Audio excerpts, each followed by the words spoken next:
So hello everyone, thanks for listening. It's a pleasure to be part of SIGA's first Sport Integrity Week conference. Thank you very much for having us. We're here today on behalf of CONIFA, the Confederation of Independent Football Associations, to talk about equal opportunity in world football. For a very brief introduction, CONIFA represents nations, isolated territories and identity groups outside of the traditional FIFA structure, hosting tournaments and celebrating our members' identities through football activities around the world. On the panel today, we have 4 people who have all experienced the positive impact that comes from providing access for everyone to play and compete for their nation and to celebrate their culture through sport. They all have experience dealing with the challenges that are faced related to national identity, race, gender, disability and finance, all of which can be limiting factors, but also, if treated appropriately, can be turned into opportunities to provide inclusive access for everyone to play sport and to share their cultures together. So without further ado, I will hand the floor to each of our panel to give a quick introduction to themselves, starting first with CONIFA's president, Per Anders. Over to you. Hi James, and thank you very much. Hello everyone, my name is Per Anders Blind. I'm close to the Arctic Circle at the moment, that's in my hometown. I live far up north in Sweden. I have 45 years in football on my CV, like as a football player, of course, but also as a referee, club chairman, and almost everything in football, actually. I've also been working professionally as a business developer with a specialized area for fast-growing companies. But last but not least, and perhaps the most important part, is my background. My heritage is from the Sapmi people. My father is a reindeer hearth, and the Sapmi people is a small indigenous group far up north in Northern Europe, operating in Sweden, Norway, Finland, and the west part of Russia. And even the Sapmi people have their own national football team. But as you heard, they operate and lives in 4 countries, so it's very, very difficult for them to represent on a global stage. I also want to thank the Sport Integrity Global Alliance to raising this very, very important topic, because integrity is based on your core values and your core ethics in the organization, and it's very, very important that we listen and learn from the best in the world. So thank you once again, SIGA, for having this fantastic week. That's great. Thank you, Per Anders. And next on our list is our colleague Pasang from Tibet. Welcome, Pasang. Thank you, James. Tashidele to all. And I would like to, first of all, thank CONIFA and the CONIFA president for giving me this opportunity to participate in this conference. Thank you so much. My name is Pasang Doji. I'm the executive director of the Tibetan National Sports Association in Exile. I came from actually Tibet in 1983 at the age of 7 and studied in India in exile in the Tibetan Children's Village School, which is built or founded by His Holiness the Great 14th Dalai Lama's younger sister or elder sister, Sring, and also the Amajuzin Pemala. And I've been studied, and also I've been brought up in this school, and also I've been working in this school for the last more than 25 years. And I have been experience in sports, business, accounting, and everything. And I've been looking after this National Sports Association for the last 4 years, and I represent Tibet people, 6 million people inside and outside of Tibet. And thank you so much. Thank you, Pasang. And next is our colleague Fabio. Welcome, Fabio. Thank you, James, and hello to everybody and to our audience. My name is Fabio Puntilla. I'm from Rome, Italy, where the moment I'm still located.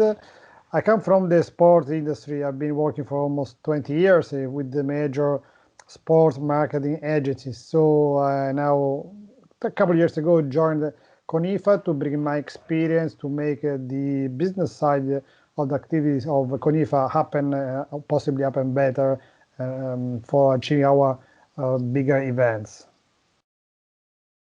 Thank you, Fabio. And last but not least, we have our colleague Francesco. Welcome, Francesco. Thank you, James. Hello, everyone. My name is Francesco Zema. I'm from Milan, Italy. I'm a specialist in non-profit sectors, community integration projects, active citizenship, and I work with vulnerable communities, youth at risk, and also people with disabilities. Since last February, I joined CONIFA as the Global Director of No Limits Initiative, which is a special program for the inclusion of people with disabilities in sports and football. Thank you. Brilliant. Thank you, Francesco, and welcome everyone. Looking forward to the discussion today. So as discussed, our central topic today is equal opportunity in international football. And we begin with this question of nation and nationhood. In the evolving modern world, with changing geopolitics and the movement of people, the definition of what a nation is constantly changing. So we're asking, how can sport lead the way in reimagining some of these national boundaries and allowing people to represent their identity? So we'll begin again with Per Anders. So Per, if you'd be happy to explain a little bit about your experience of national identity growing up in Northern Scandinavia, and a bit of background on the Sápmi people. Okay, well, then I have to go to myself, and I must say that I experienced a schizophrenic childhood, being born in Norway, raised in Sweden, but in my heart and my soul, I'm always from the Sápmi people, and it's the similar for most of our members actually. And imagine actually, because you're talking about national borders now, and that's the way that the traditional sports organized itself. But this is a fact.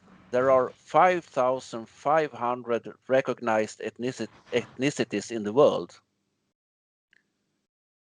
based on ethnic background. And many of these people, they have national teams, so to say. Even my own people, the Sápmi people, as you heard, operates in 4 countries, but they don't have their own country. So all these ethnicities, they have their own team, football team, because everybody, or almost everybody, loves to play football. But they can't compete on a national or international level because they are not allowed to, due to the traditional structure. So they are more or less the forgotten people in sports. So they can't play football representing the Kurdish people or the Syrian people or some Indian tribe. They are forced to represent the national belonging based on the traditional structure, but deep in the heart and the soul of themselves, they are Kurdish or Sápmi or Tibetans. So for them and for us, it's so important to have the ability to be a part of the global sports arena now finally. So for many of this team also traditionally or historically or even present time have been bullied and abused by governments and other regions, and so often, very often, these people have a very low self-esteem, adults as younger people. And now finally, when they can see their national anthem being played, they can see the flag and everything, then they actually can be proud of themselves and feel, wow, I'm important. And this is so important also for the young people to feel that people respect me. I should be proud of who I am. So it's so much more than football. It's so much more than sports. Thank you, Per Anders. And it's clear you've made the link there between having a nation and then having a sports team which can represent that nation and maybe provide a sense of identity and belonging where traditional governmental structure or traditional sport might not. So exactly, what was your first contact with the kind of the non-FIFA world, and how did this journey begin for you? It was actually back in 2006. I was invited to the southern part of France to participate as a referee in a so-called non-FIFA football tournament. That was in another organization called NF Board. I never heard about this world before, but I was quite interested, of course, since it was connected to my background. So I followed that team to southern France, refereeing that tournament, and I felt, wow, this is so much more than football. When I was running there on the pitch, I felt that it wasn't so much, of course, everybody want to win, but that wasn't the most important part, because in that tournament, and even in CONIFA tournaments that we have today, we have fully paid professionals they're fully paid professionals back home in their ordinary leagues, so to say. But when they participate in CONIFA, they participate voluntarily, because now it's not about money, it's about representing and being an ambassador of your origin, your own people. And that's a huge difference. And it's very, very difficult to describe, because you have to be there to feel, because it's something so much different in the air that really touch your heart in another way. Yeah. Thank you, Brandis. Again, I think it's almost the right to represent yourself through sport, which maybe is denied to you in other aspects of life. And clearly that's a theme that runs throughout CONIFA and throughout this world of sport that maybe sits outside of the traditional model. And I think that leads us very nicely into Pasang's story. I know we may have read many things in the media about Tibet and the political status of the nation. And obviously that is interesting context, but the sporting side of it really allows Pasang and his colleagues to celebrate their Tibetan identity. So Pasang, could you please tell us a bit about your experience of the role of sport for the Tibetan people and your personal story in coming to represent an organized sport in Tibet? Thank you, James, once again.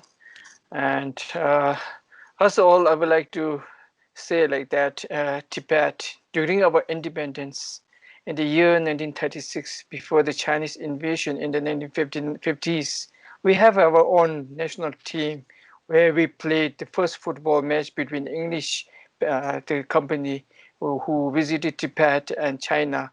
And during that time, our first national team who had played in the platform. And football, actually, the football is the main sports of the Tibetans in the recent time, and also before the independence also. So I would like to say, first of all, Tibetan National Sports Association in exile in India, after the exile we came from Tibet in the year 1959 with His Holiness the Great 14th Dalai Lama.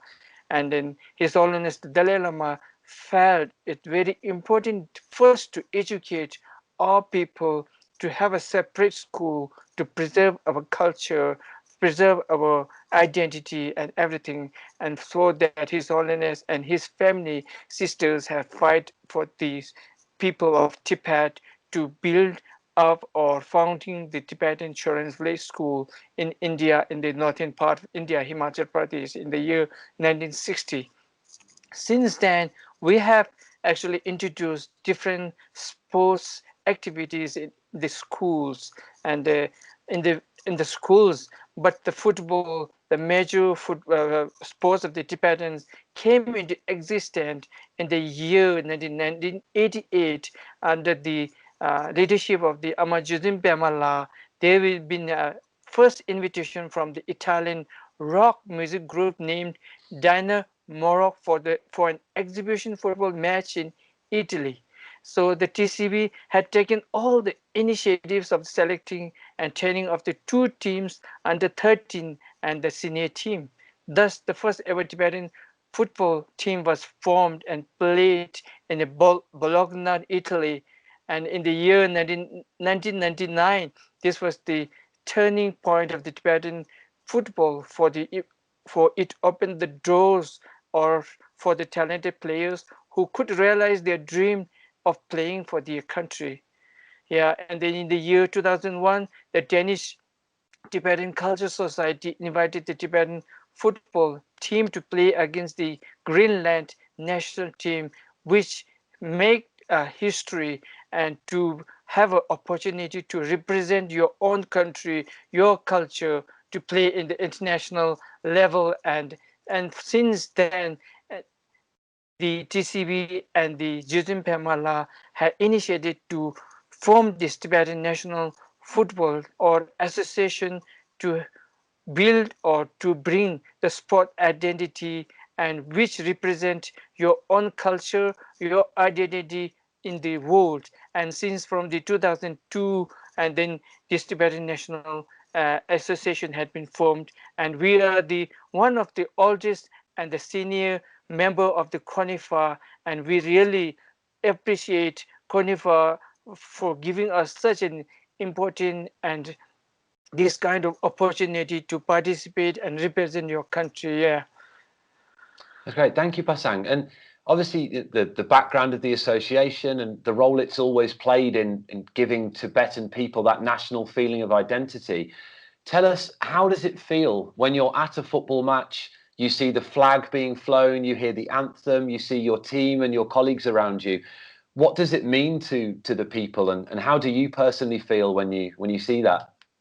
Yeah, and then frankly speaking, since from the 2001, when our team participated or went to Italy to play the first national game, since then we saw the few videos, but after that there is a big gap for the Tibetan national players or the team who get this golden opportunity to participate or play in the international playground. So CONIFA, who had given us this golden opportunity to participate in the CONIFA World Cup 2018, from that experience, I personally visited with my boys more than 20 players who could participate in these sort of games and show the world that we are the people. We can also play. We are also the one of the people in this world, since actually before my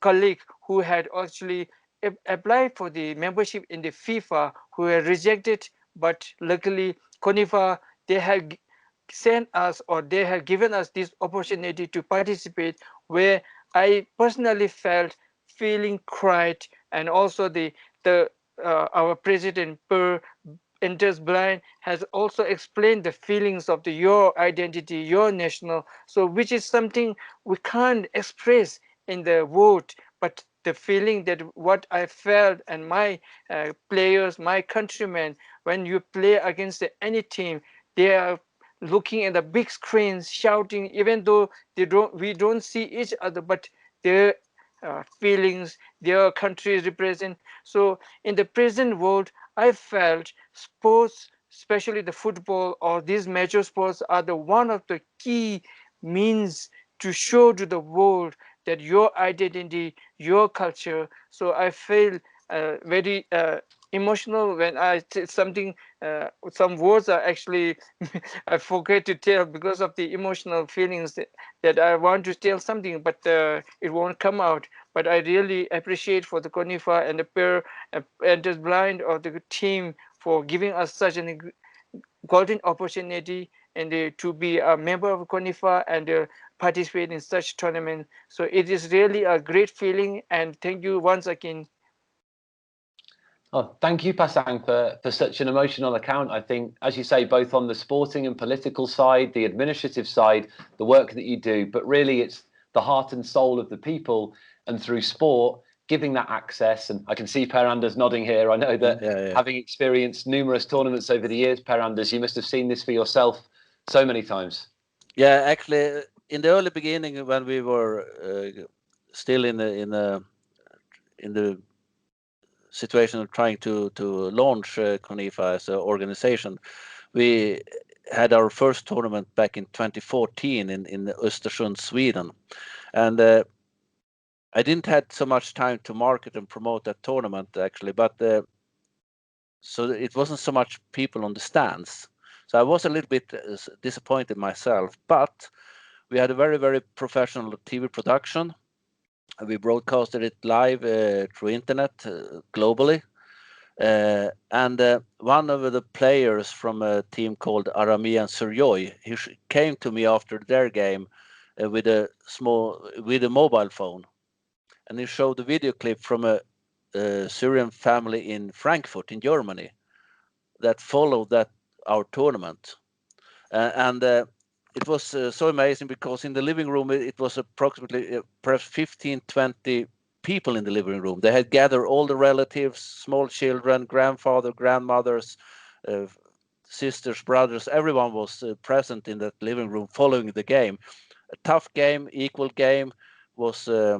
It was penalty shootout, and in the penalty shootout, the Aramean Suryoy managed to win that game, and the whole living room exploded, and everybody was crying, they were shouting, they were hugging and kissing each other, and I still get goosebumps when I talk about it because it was such a magical moment, because then that was the first time ever I felt, wow, what we are doing is right, and we actually touch millions of people out there.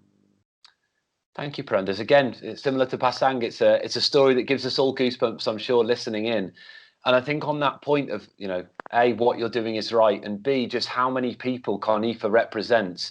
Just for context for our listeners today, just from the 60 to 70 members which CONIFA has as part of the organization, there are over 409 million people that live in those territories, live in those identity groups. And if you actually add all of the countries that are connected to those members, it's over 1.1 billion people that have some connection to these identities and these nations that are represented here. So it just goes to show, as you described there are such huge groups of people that don't traditionally get the opportunity, but through CONIFA and through other initiatives, the access and the opportunity is there. So thank you both for, I think the issue of national identity in sport there we've covered in a incredibly emotive way. But I think it's one of those clear elements that can be a big decider between access or lack of inclusion.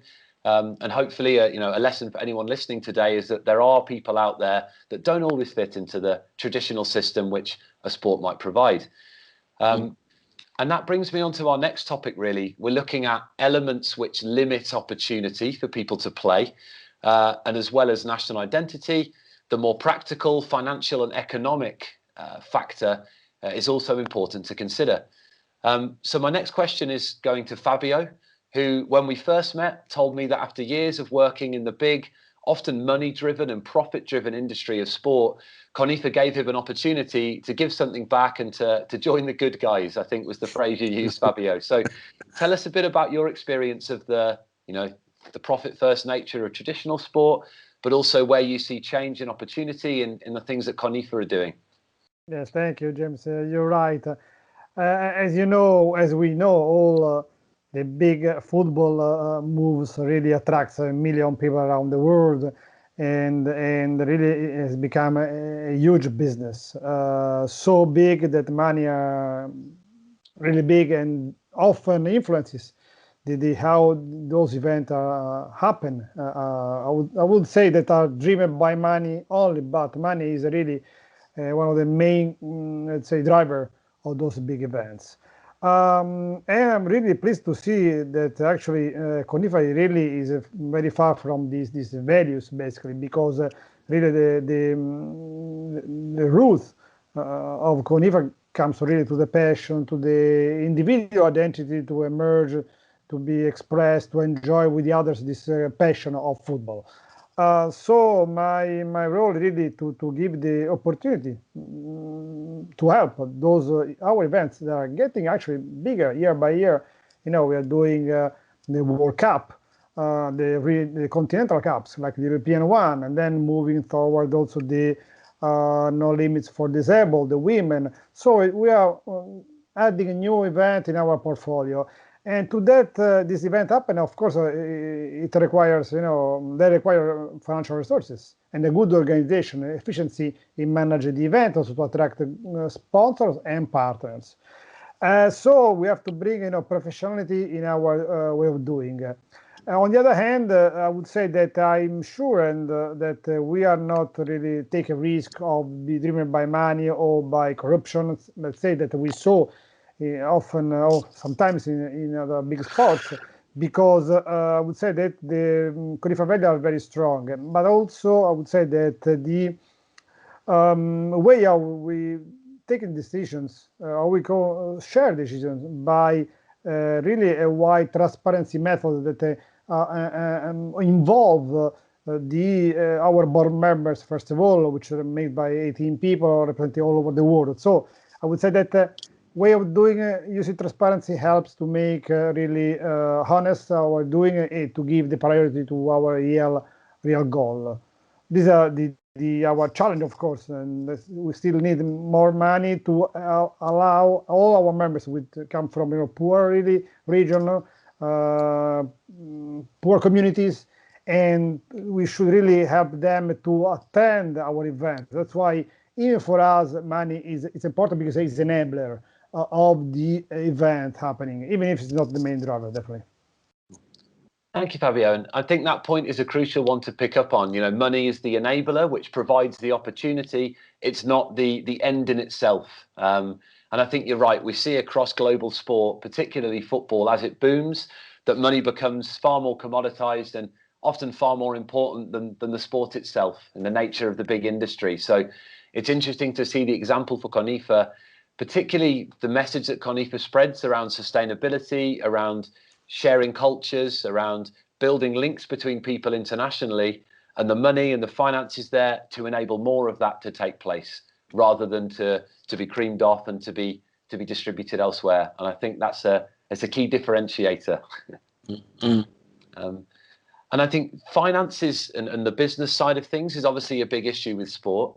But if we think about access and opportunity more broadly, another huge factor, which is often overlooked in the traditional mainstream sport, is that of disability, and that of providing opportunities for vulnerable people to access and to play the sports themselves. So at this point, we bring in Francesco, who, as he explained, has global experience working with vulnerable groups of people and supporting them through sport and education schemes. So Francesco, could you please tell us a little bit about the kind of challenges you face when working with people in these areas, and what advice you might give to the sports organizations to continue being more inclusive from your experience? Yeah, thank you.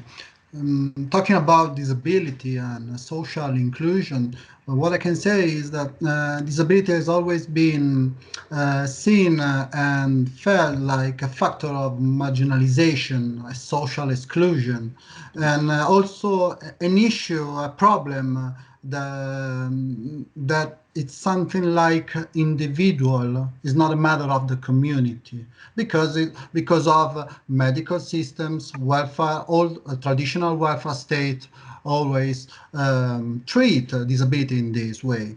So in my opinion, this is going to fall soon, because our society is totally changed.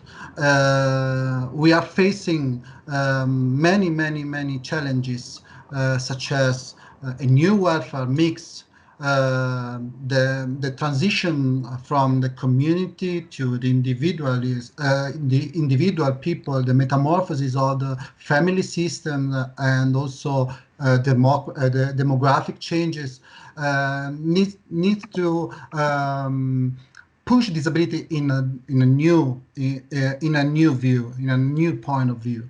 So what I suggest in my work, in everyday work in Milan and also abroad, is to see disability as a resource, as an inclusive perspective. So in my work, in everyday work in CONIFA, the real challenge I found out is to build bridges between communities around the world throughout football. So I think that sports is a good key to bring another awareness about disability. And CONIFA show us that diversity it is not a problem. It's a richness. And also we can enjoy in CONIFA many different social and territorial contexts that allow us to see the inclusion, a real inclusion. So for me, it's very important to work in this area because with football we can give a good space to a brand new way of thinking about disability, to make local policies in our territories and sharing experience about disability and sports. Thank you, Francesco. And it's clear, as you say, society trends and the way cultures are evolving, this will be a growing issue and a growing opportunity in a more positive way of looking at it. So for people listening in, Francesco, who might be working for teams, clubs or federations, maybe they have a policy or an action plan on disability and inclusion. Could you give us any success stories or any examples of the positive impacts that when a good policy is put in place and good measures are taken, what kind of benefits that the individuals and the community would see from this kind of work? And about football, because we can approach disabilities with all sports, from the grassroots till the adults with disabilities. But talking about football, we can see many beautiful stories all around the world, starting from Paralympics and going through all the most important football federation in the world who applied special programs for sports inclusion for people with disabilities. In CONIFA, we decided to start from a huge tournament called No Limits.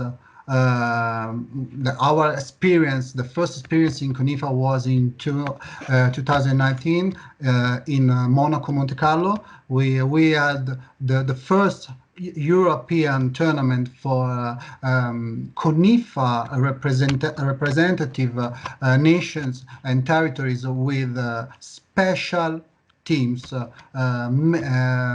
with pan disability players.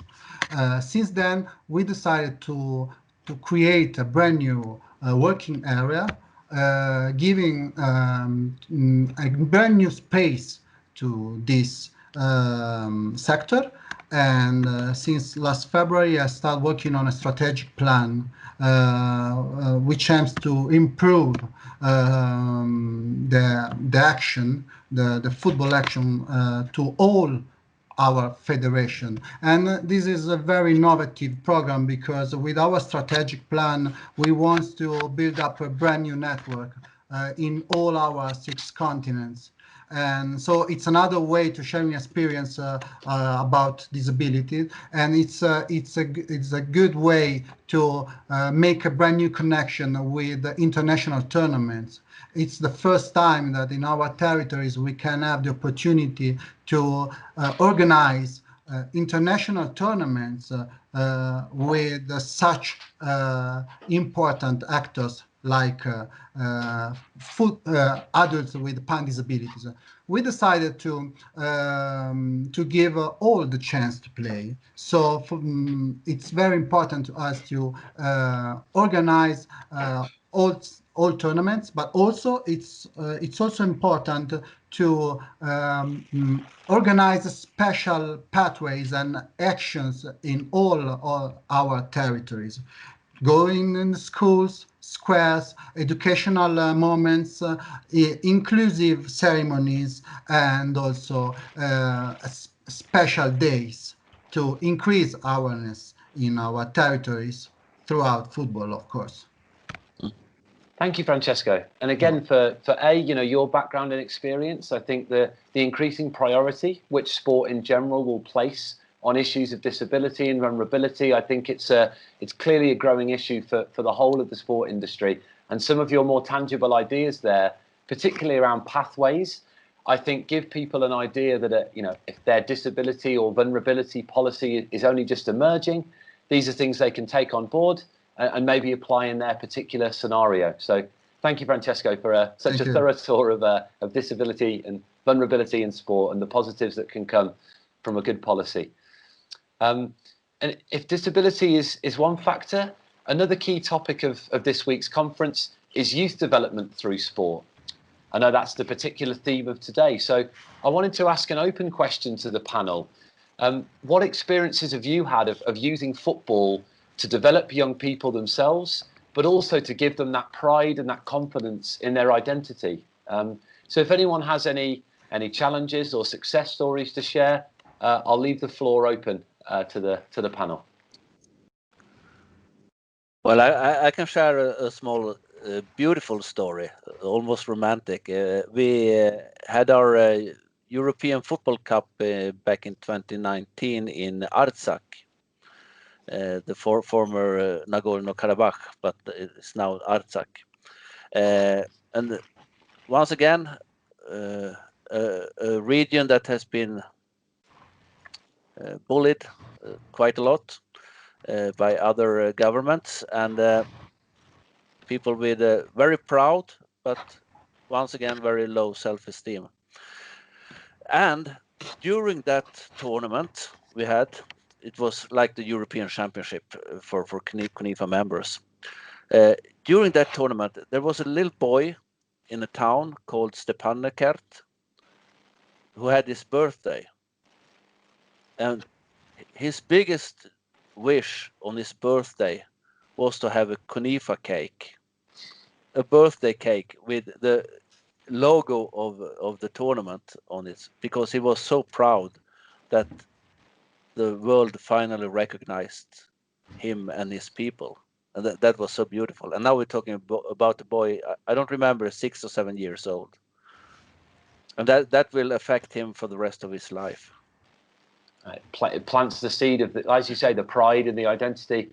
Thank you, Per-Anders. I didn't think we'd get a story about a birthday cake, but clearly, I like it. Youth development, it's that little moment of inspiration which actually leads. And what about yourself, Pasang, and your experience with working with people in Tibet? Obviously, the youth, it's so important education-wise. So any stories to share from your Tibetan experience?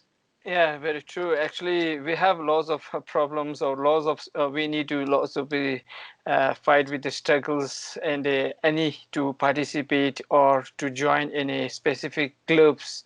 So during my tenure from the 2017, I have an experience. I could actually brought my national team to the Indian High I-League status.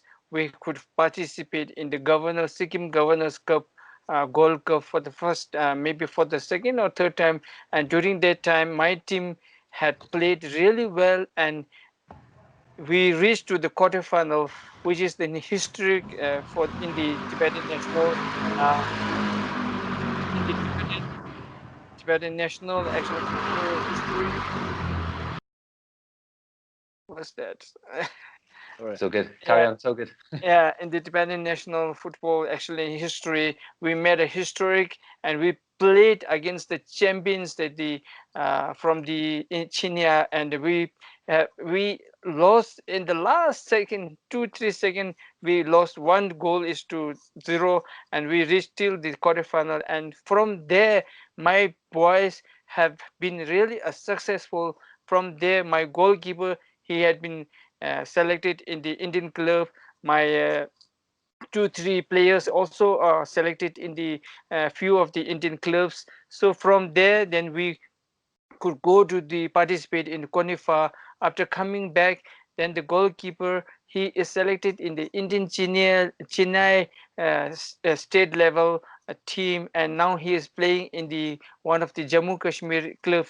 And this is one of the historic moment that our boys could participate or could play in the national level I-League state, and so which came from the success story from the participating in CONIFA and also the Governors Cup. Through these experience, through these opportunities, then boys could actually play in. But the problem is that Tibetans, we are refugees in India, and they calculate us as one of the foreigner. So in each club there had been only players of the 2 to 3 players to play from the foreign quarter. So Tibetans are one of the foreign quarter.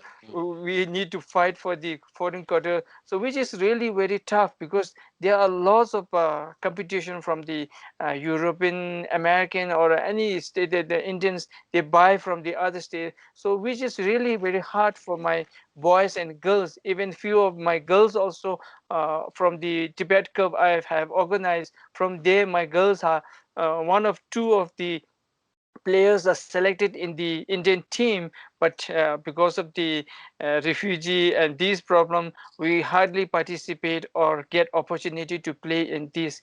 Even though Tibetan National Sports Association is fighting to bring up all these young children, we give 10,000 expenses for the women, 10,000 expenses for the boys, and the coaching fees, everything we give sponsorship for the extracurriculum activities in the 20 to 30 schools in all over in India, Nepal. And so from there, we are fighting for the best to give them, our youngsters, to bring up or grow up. So at the moment, because of the CONIFA and the Indian national level this football participation, lots of youngsters, they are very giving lots of interest to participate. And whenever we call for the selection, there have been more than 30 to 40 children will participate, and from there we have to select like more than 20 only, like that, to form the team. So likewise, we have a lots of problem, as well as financially we have lots of problem. So during the last 1 year, we are also write to the CONIFA members, and one of the member, Paul, he could also send us some boots to help our children, and like more than like 20 to 30 boots they send us, and we distribute it around the schools to wear them boots, and which are very good quality. And so likewise, it's a really hard to the Tibetan people to have such a strong team, because our boys are studying. We hardly give them like fees, because our association is also the NGO. We don't have fund that much to support our players, so we call them when there's a tournament or 1 month before to practice and then participate in the tournament. So like that, association is going, but we are improving or trying to improve in the coming years to give them more financial benefit, and also any benefit if we could do, we are trying our best level to give them the best facility. Thank you. Thank you, Pasangan. I think what you speak about there is youth engagement and opportunity on 2 levels.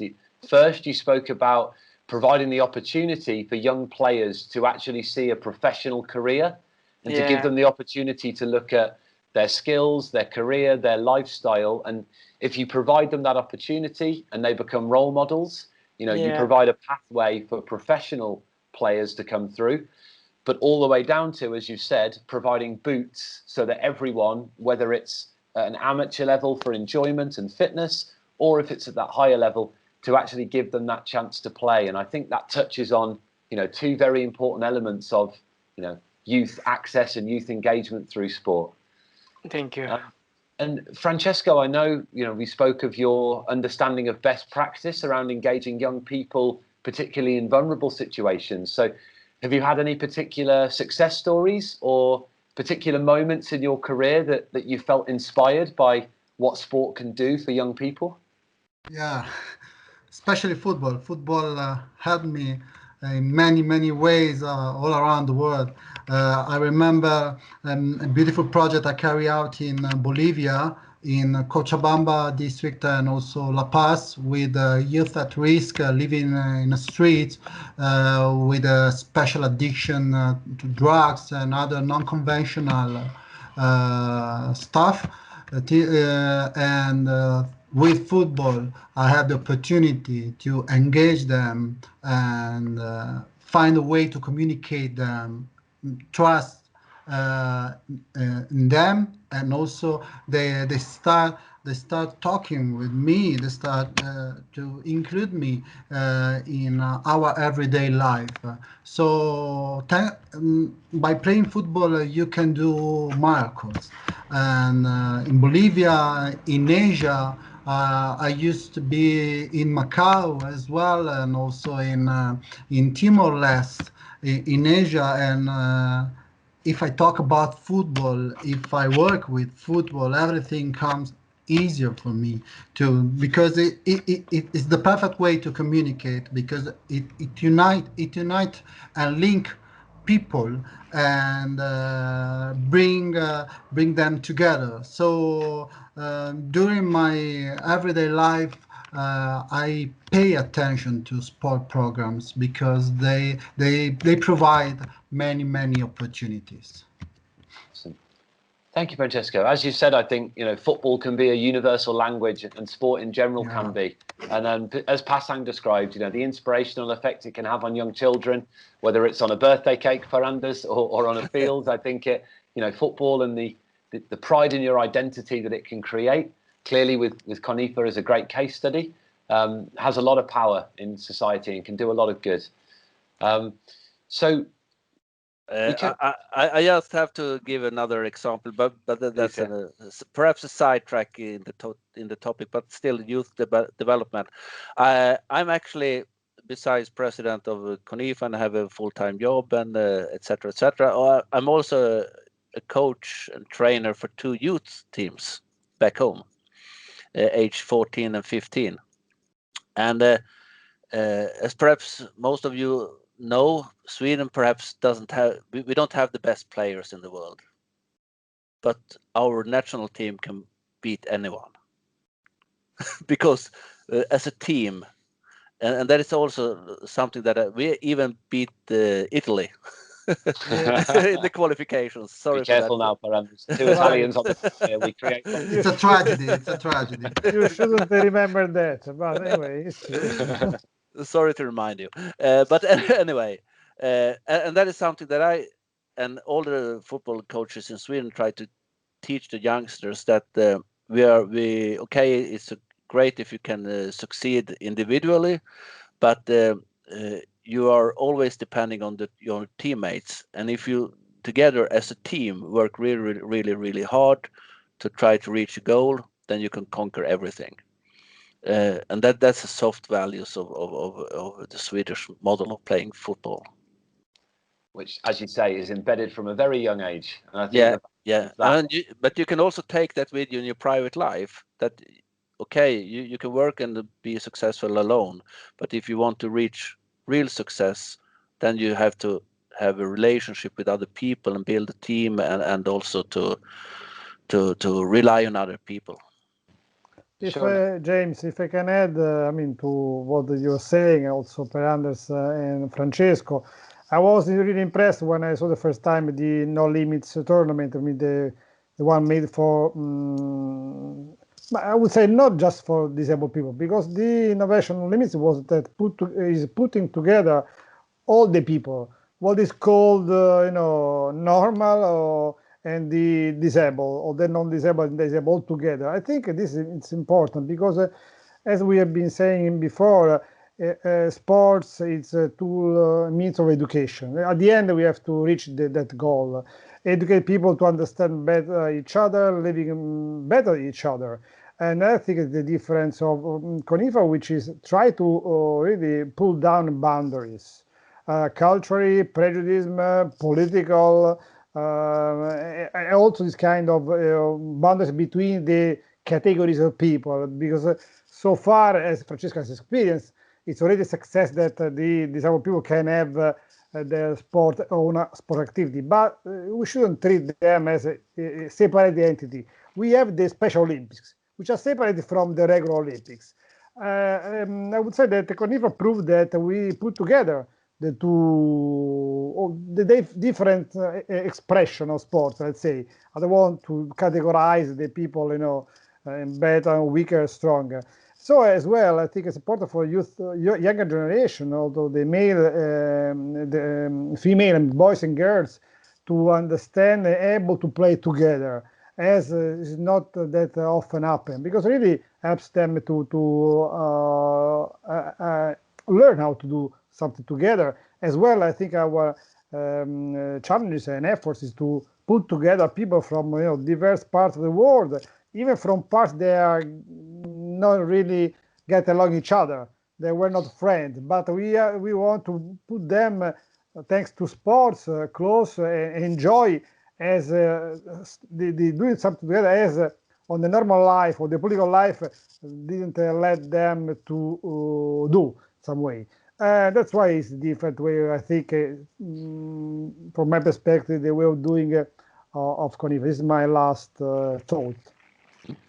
Thank you, Fabio. And I think what you've touched on there is a model for real inclusion. I think we've spoken today about the national identity side of things, the financial side, looking at disability and vulnerability. And I think often, as you said, people are segmented and people are treated differently. But the beauty of activity where everyone comes together is A, the people part of that activity benefit from the opportunity to play, but B, it sets an example to all of those who are spectators and observers, particularly for young people. You're touching on the particular theme there, is that they see that in reality, and that's an example that they then live by. So thank you, everyone. I think we've touched on a wide variety of topics there that look at access to international football and how we provide opportunity.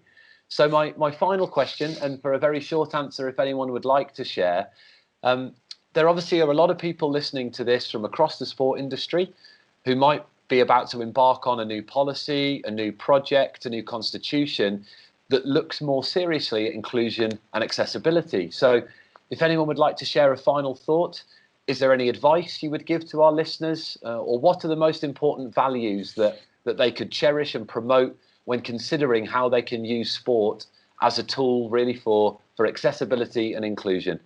So any final thoughts to the panel? Yeah, Well, I would like to. Yeah, I would like to actually tell my people and tell the football lovers or the sports lovers all over the world that whenever there's a play, there's a tournament, or there's a sports or whatever, your countrymen or your friends or who are playing or representing your country, always appreciate and support them.